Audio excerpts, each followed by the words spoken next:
Global Affairs Analyst Dr. Bola Adediran joins us now via Zoom from London for more on this. Good to have you join us on World Now. Well, Thank you Hezbollah, for having me. yes, Hezbollah actually banned mobile phones earlier this year, saying they were easy to track, and now this. What's your take about these multiple explosions and the implication for the Israel-Hamas war? It's a massive security risk for Hezbollah, definitely. Um, but I think more importantly, what is quite interesting is the pattern that we've been seeing over the last few months. Uh, with, if you remember that a couple of weeks ago, or a couple of months ago, the Hamas leader went to Iran and he was killed via an explosion that had been hidden in the guest house several months before that event that he went for was planned.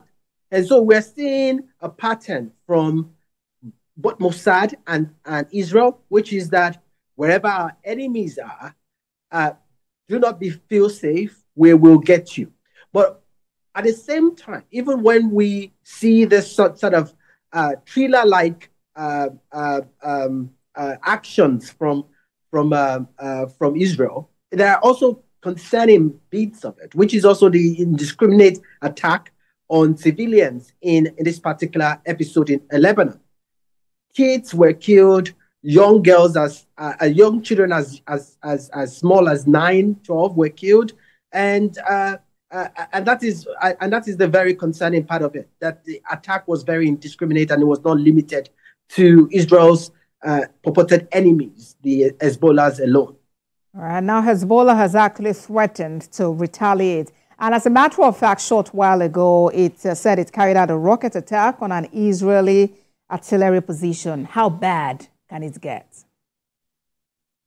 It can really get bad. It can. I mean, the worst case scenario is an all-out war between Hezbollah and Israel. Recall that the last time that there was a major conflagration, a major war between Hezbollah and Israel in 2006, it didn't end well. In fact, a huge part of Lebanon's infrastructure was destroyed.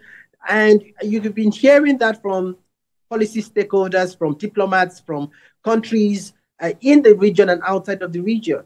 A war between Lebanon, Hezbollah particularly, and Israel will be bad for everyone involved. It will be bad for Israel, let's be honest about it, because Israel can determine starting the war. It cannot determine how the war ends or how the war proceeds. And it will be bad for Hezbollah too. And it will be bad for other regional partners trying to bring peace to the Middle East.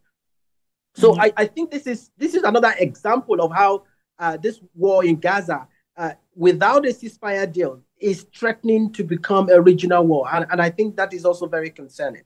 Now, despite the US's continuous support for Israel, in this case, it has distanced itself from these particular detonations. And Israel is actually yet to comment on this development. What do you think is happening? How do you see it unfold? No, it is definitely Israel. The fact that Israel is not commenting, it's the sort of the modus operandi of Israel. It does not take responsibility. Obviously, it does not take accountability for its attacks, and it keeps mute.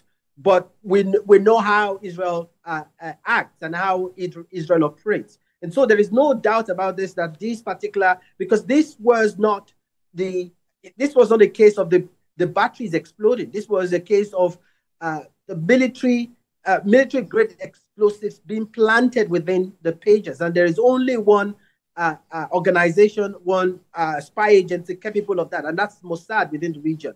But I think what is back to your question in terms of how this is going to unfold, the U.S. has to, in some ways, rein in on the Israel excesses, because that is the only external agent that has some form of control, some form of a responsibility to Israel's security within the region, and can bring Israel to order. Because at the end of the day, civilians have been killed in contravention of Geneva Conventions and the wars of law. the laws of war. And in some ways, Israel's particular actions are also even bringing members of the international community,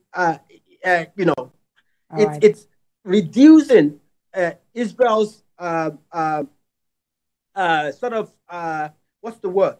The way Israel is perceived in the international community. All right. And this cannot be good for Israel long term. All right, Dr. Adediran, Global Affairs Analyst, Dr. Bola Adediran, thank you for talking to us on World Now. Thank you for having me.